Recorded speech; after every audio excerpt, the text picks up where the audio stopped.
Subscribe and stay informed. Addicted to Macintosh.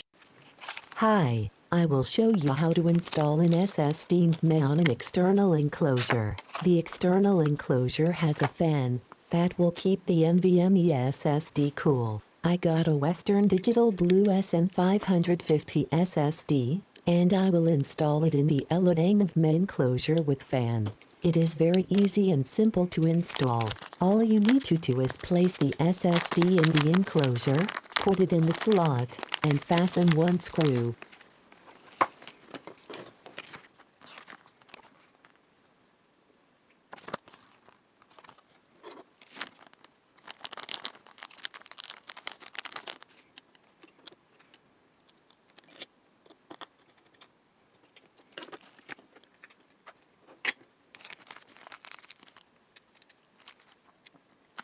Place the lid on the enclosure and tighten 3 screws. There are 2 rubber stripes to keep the enclosure firm on any surfaces. They are easy to place at the bottom of the enclosure.